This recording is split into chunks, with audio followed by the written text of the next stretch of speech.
President Macron has convened us for what has been dubbed as the How Dare You Summit.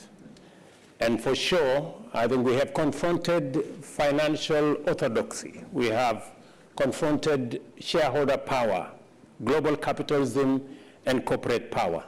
And we have also had a conversation about big oil. Madam Lawrence Tobiana spoke about breaking taboos. Prime Minister Mia Mottley reminded us that this is not a formal decision-making forum, but a pivotal moment to set aside our national interest and end the perpetual blame game.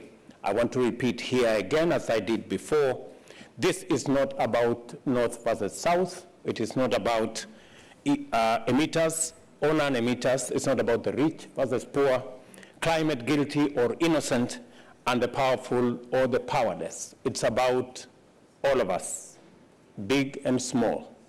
It's about us in our diversity. And it's about crafting a win-win outcome. These are the benchmarks we have established for ourselves. They will serve us as a criteria against which we must assess our agreement. We have agreed that no country should be forced to choose between eradicating poverty and preserving the climate.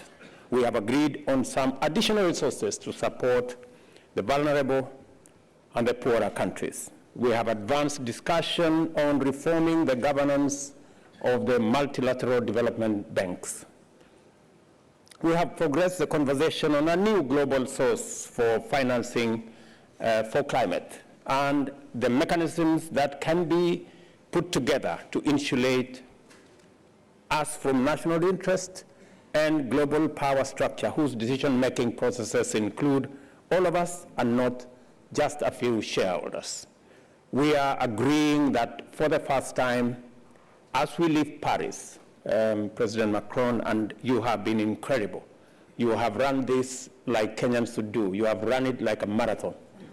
And this was not a session to coerce anybody to do anything different from, it was a meeting of minds to try and bring consensus the same way we managed to forge a consensus in 2015, is to try and eliminate the tensions that have informed the journey to where we are today, and to see whether we can recreate the consensus that had been built in mobilizing the world towards dealing with the challenge of climate change and international financing architecture.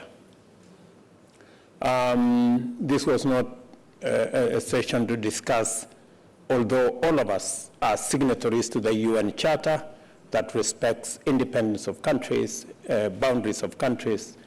We are all believers in that, and that is why my colleagues from the African continent went to Kiev, went to St. Petersburg, because we believe there can be a peaceful resolution of all conflicts, including those in our continent, in Sudan, in DRC, in Somalia. There is always a way that we can resolve this in a peaceful manner. Our concern, at least those of us from the global south, and especially in Africa, is the effects the war is having on commodity prices, fertilizer, grain. That's really impacting very negatively on the cost of living. It's also raising concerns to us because of the challenge of energy.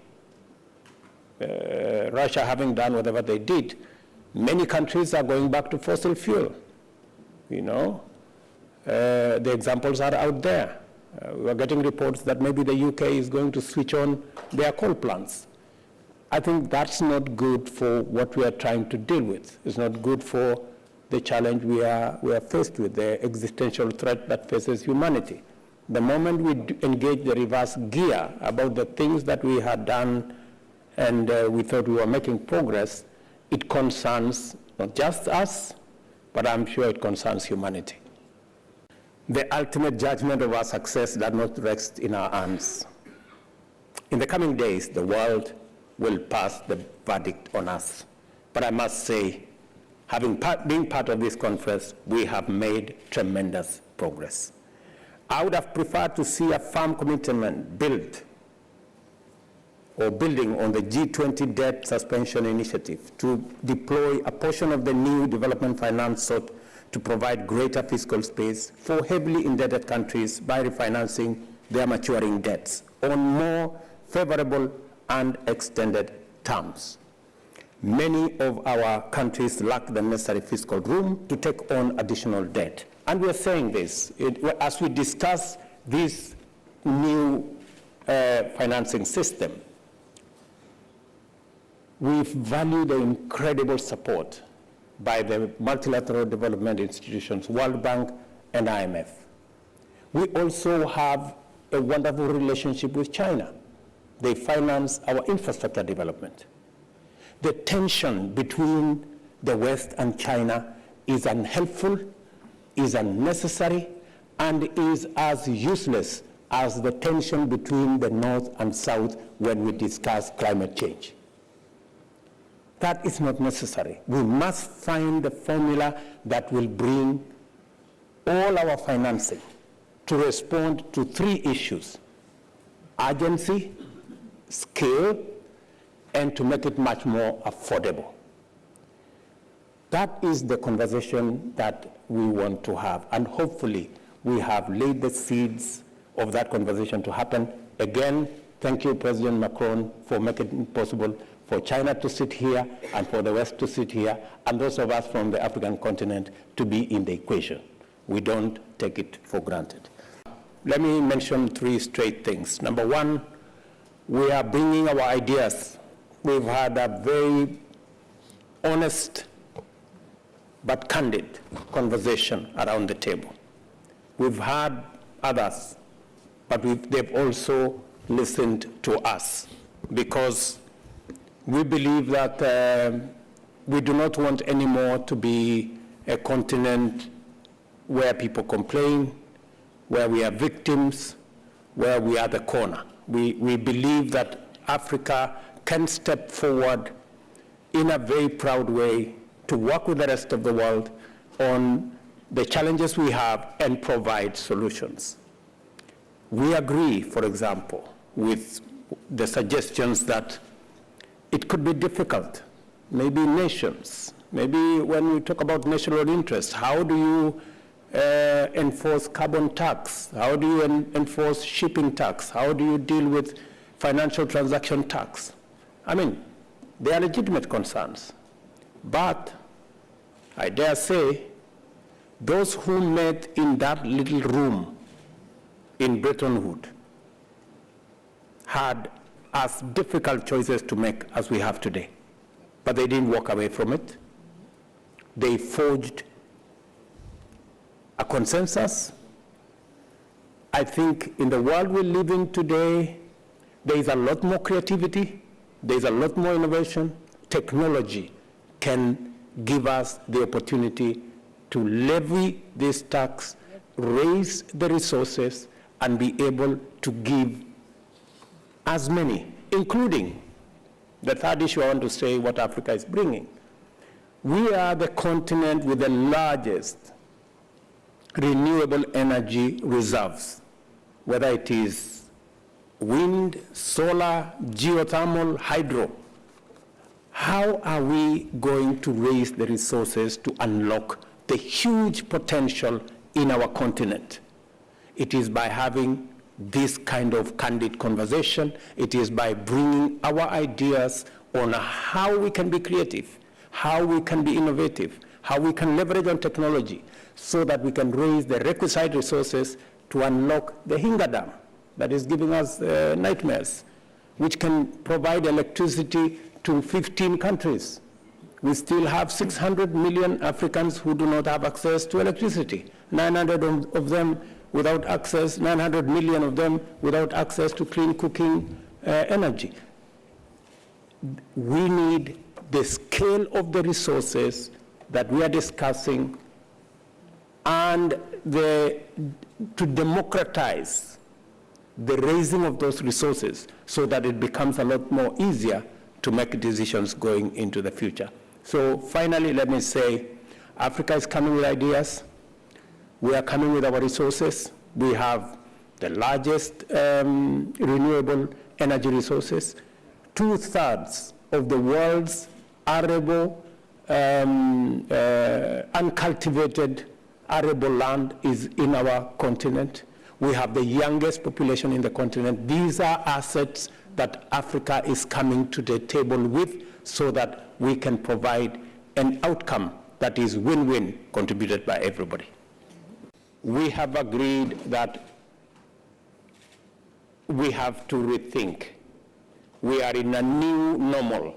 The new normal that came through the pandemic, into the Ukraine-Russia war, into the vagaries and what climate change is doing to us. Floods, cyclones, droughts, and the threat to humanity that we see. This new normal requires a new approach. We're all clear that up to 52 countries are facing debt distress. I listened to my sister Kristalina, and you know, Kristalina, we have a wonderful relationship. You have been immensely supportive of Kenya. But looking at this context and listening to the discussion about the SDR, the allocation, the reallocation, the application, the verification, the assessment, the next, I get a headache. Honestly, I sincerely think that there is a much more creative way of dealing with this. The same way we did it during COVID. There is a way we can do this so that those in distress, the 52 countries to start with, how do we make it possible for them? Since they are already assessed for the debts they owe, how do we make them enjoy the benefit of a pause or reschedule or whatever you want to call it, so that they can have immediate liquidity and create space for themselves? That is a conversation that I think we should have. And let me say, this will move us closer to addressing the crisis that we have today on matters liquidity. We have also had a conversation and progressed one on a new global sources of financing for climate action and mechanisms that can be better insulated from national interest.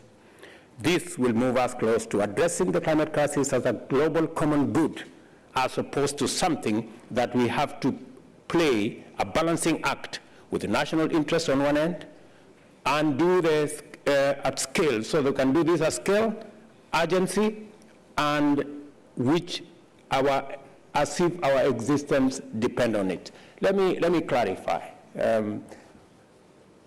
Emmanuel, you've been immensely, speaking to you as a member of the G7, you have been immensely accommodative of all the divergent views that have come on the floor and in all the fora that we have enjoyed ourselves here. We are saying we want this time round a mechanism that involves everybody, where we are all paying, where we are all involved, and where we all decide. Because climate change is not about the North or the South, it's about all of us. And the discussion about carbon tax is a discussion that is a must-have. And on this one, we do not want the North to pay for the South. We want all of us to pay. Whether it is aviation tax, whether it is fuel tax, whether it is shipping tax, we want to pay because we want to be on the table. The conversation about who has not paid what is very energy sapping. It is very tiring. We want to have a different conversation. And I am very happy that that conversation has begun in Paris. And thank you, President Macron, for making it possible for this conversation to happen. We have some time between now and the Africa Climate Summit in Nairobi between the 4th and the 6th of September that is co-hosted by the Africa Union, and I was told by the chairman of the Africa Union who was here with us, the Africa Union Commission, to invite none other than President Macron. You will be a keynote speaker. We want you to carry the gains we have made here to Nairobi, onward to UN General Assembly, and finally to COP28. The progress that has been made here is immense. Let me tell you, President Macron, I know you said yourself that there is some work to be done. Yes, there is some work to be done. But we have plenty of time between now and Nairobi. We have like 3 months. As I told you yesterday, the UN Charter was negotiated in 2 months. I also said that the Bretton Woods institution where Kristalina and Ajay are working, they were negotiated in a little village, a little town called Bretton Woods in 1945, in 3 weeks. We have a lot of time between here and Nairobi, and between Nairobi and COP28, we can fix this, and it can happen for all of us. Thank you very much.